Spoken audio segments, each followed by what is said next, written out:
Present generation యూత్కి royal Enfield bikes అంటే ఎంత పిచ్చో మనందరికీ తెలుసు. అంతేకాదు చాలామందికి రాయల్ ఎన్ఫీల్డ్ బైక్స్ కొనడం అనేది ఒక డ్రీమ్ కూడా. అయితే ఇక్కడ ఒక రియల్ లైఫ్ ఇన్సిడెంట్ మీతో పంచుకోవాలనుకుంటున్నాను. నాకు తెలిసిన ఒక ఫ్యామిలీలో ఇద్దరు అన్నదమ్ములు ఉన్నారు. వాళ్ళిద్దరూ 2002లో కాలేజీలో చదువుతున్నారు. అయితే వాళ్ళ ఫాదర్కి బిజినెస్లో హ్యూజ్ ప్రాఫిట్ రావడంతో తన కొడుకులిద్దరికీ కాలేజ్కి వెళ్లేందుకు మంచి కాస్ట్లీ బైక్స్ గిఫ్ట్గా ఇవ్వాలి అనుకున్నాడు.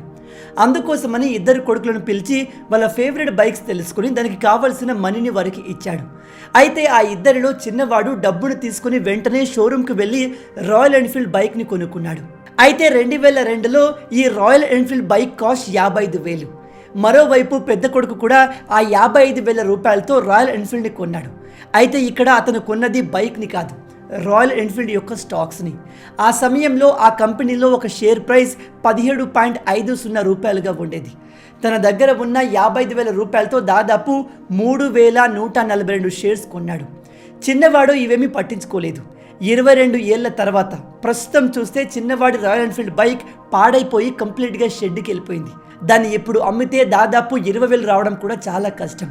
అదే పెద్దవాడి విషయానికి వస్తే ఆ రోజు అతను 17.5 రూపాయలకు కొన్న ఒక స్టాక్ ప్రైస్ 2020 నాటికి ఒక్క షేర్ ప్రైస్ 18,000కు చేరుకుంది. సింపుల్గా చెప్పాలంటే అతని దగ్గర ఉన్న మొత్తం 3,142 షేర్ల ధర 5.65 కోట్లకు పెరిగింది. ఆ రోజు అతను ఇన్వెస్ట్ చేసింది కేవలం 55,000 రూపాయలు మాత్రమే. అది జస్ట్ ఒక బైక్ ప్రైస్ మాత్రమే. కానీ నేడు అతని దగ్గర 5,65,00,000 రూపాయలు ఉన్నాయి. దీన్ని బట్టి ఇన్వెస్ట్మెంట్ అనేది ఎంత పవర్ఫుల్లో మీకు అర్థమై ఉంటుంది. వరల్డ్స్ గ్రేటెస్ట్ ఇన్వెస్టర్ అయిన వారన్ బఫెట్ చెప్పేది ఒకటి: ఈ రోజున మీకు అవసరం లేని వస్తువులను కొనుక్కుంటూ పోతే కొద్ది రోజుల్లోనే అవసరమైన వస్తువుల్ని అమ్ముకునే పరిస్థితి ఏర్పడుతుంది. అదేవిధంగా ఖర్చు చేశాక మిగిలిన డబ్బుని ఆదా చేయడం కాదు, ముందుగా కొంత అమౌంట్ని ఆదా చేసుకున్నాకే మిగిలిన దాన్ని ఖర్చు పెట్టుకోవాలి అని. నేడు ప్రతి ఒక్కరికి ఇన్వెస్ట్మెంట్ గురించి కనీస అవగాహన ఉండాలి. అలా అయితేనే ఈ సొసైటీలో సర్వైవ్ కాగలము. కాబట్టి ఈ వీడియోలో మనం ఇన్వెస్ట్మెంట్కి సంబంధించిన గుడ్ రిటర్న్స్ని ఇచ్చే బెస్ట్ ఇండెక్స్ ఫండ్ గురించి తెలుసుకోబోతున్నాం. అదే HDFC life NFO mid cap 150 momentum 50 index fund. దీని గురించిన పూర్తి విషయాలు ఇప్పుడు తెలుసుకుందాం.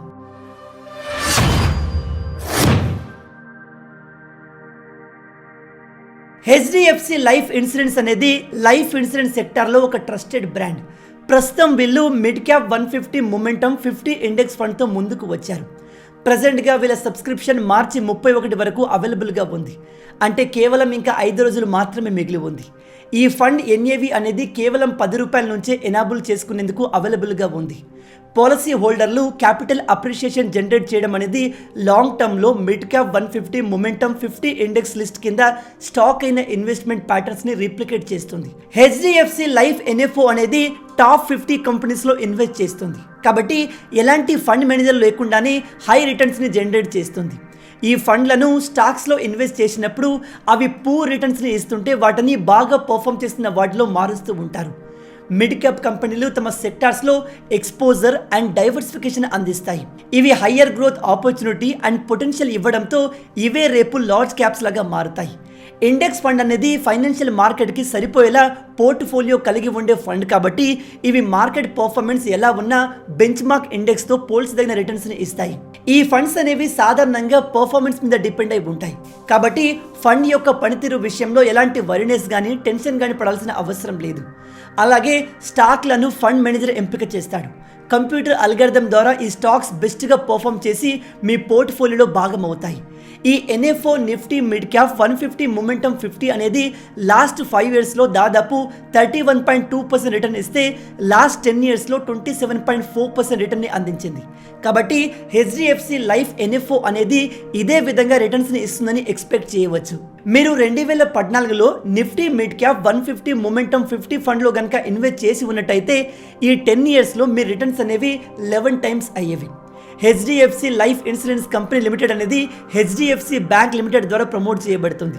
డిసెంబర్ 31, 2023 నాటికి ఈ HDFC లైఫ్ యొక్క టోటల్ అసెట్ అండర్ మేనేజ్మెంట్ అనేది అప్రాక్సిమేట్గా 2.79 లక్షల కోట్లుగా ఉంటూ కస్టమర్ల నమ్మకాన్ని గెలుచుకుంది. HDFC లైఫ్ NFOలో ఇన్వెస్ట్మెంట్ చేయడం అనేది అట్రాక్టివ్ రిటర్న్ ఇవ్వడం మాత్రమే కాదు, మీకు మంత్లీ ప్రీమియంపై 120 టైమ్స్ లైఫ్ కవర్ కూడా ప్రొవైడ్ చేస్తుంది. కేవలం అంతేకాదు సెక్షన్ 80C కింద ట్యాక్స్ బెనిఫిట్ కూడా మీరు పొందవచ్చు. అలాగే మెచ్యూరిటీ మీద అండర్ సెక్షన్ 10(10D) కింద ట్యాక్స్ ఫ్రీని అప్ టు 2.5 lakhs వరకు పొందవచ్చు. హెచ్డిఎఫ్సి లైఫ్ అనేది సూపర్లేటివ్ రిటర్న్స్ని ప్రీవియస్లో లాంచ్ చేసిన వాటిపైన డెలివరీ చేసింది. హెచ్డిఎఫ్సి లైఫ్ డిస్కవరీ ఫండ్ అనేది 25.4 CAGR రిటర్న్స్ని లాస్ట్ 5 yearsలో ఇచ్చింది. అలాగే రీసెంట్గా లాంచ్ చేసిన HDFC life flexi cap fund కూడా 29.7% రిటర్న్ని అందించింది. మీరు ఈ ఎన్ఎఫ్ఓలో మినిమం నెలకు 2000 నుంచి స్టార్ట్ చేయవచ్చు. ఒకవేళ పాలసీ హోల్డర్ అకాలంగా మరణిస్తే హెచ్డిఎఫ్సి లైఫే ఫ్యూచర్ ప్రీమియమ్స్ మొత్తాన్ని అలాగే మెచ్యూరిటీ ఫండ్ని చెల్లిస్తుంది. అలాగే నామినీకి ఫండ్ని చేరుస్తుంది. దీనివల్ల కస్టమర్ మీద డిపెండ్ అయిన వాళ్ళ వైఫ్, చిల్డ్రన్స్, పేరెంట్స్ అందరూ తమ ఫైనాన్షియల్ గోల్స్ని రీచ్ అవ్వచ్చు. లైఫ్ ఇన్సూరెన్స్ ప్లాన్లో ఈ యూనిక్ ఫీచర్ అవైలబుల్ ఉంది. ఇక ఎన్ఆర్ఐ కస్టమర్ల కోసం ఈ ఫండ్లో వారికి నచ్చినంత అమౌంట్ని ఇన్వెస్ట్ చేయవచ్చు. దాంతో వారు కూడా ఇండియా గ్రోత్లో ఒక భాగం అవుతారు. జస్ట్ ఫర్ రెఫరెన్స్, ఈ ప్లాన్లో మంత్లీ 18,000 ఇన్వెస్ట్ చేస్తే వాళ్ళు 2 కోట్ల వరకు హై రిటర్న్స్ని పొందవచ్చు. కాబట్టి ఈ బెనిఫిట్ని మీరు పొందాలి అనుకుంటే హెచ్డిఎఫ్సి లైఫ్ ఎన్ఎఫ్ఓకి సంబంధించిన లింక్ కింద డిస్క్రిప్షన్లో అలాగే కమెంట్ సెక్షన్లో కూడా ఇచ్చాను. కేవలం మార్చి 31 వరకు మాత్రమే ఈ సబ్స్క్రిప్షన్ అవైలబుల్ ఉంది. కాబట్టి ఈ బెనిఫిట్ని ఎంత త్వరగా వీలైతే అంత త్వరగా యూజ్ చేసుకోండి. సో గైస్, మొత్తంగా ఇవి ఈ వీడియోకి సంబంధించిన పూర్తి విషయాలు.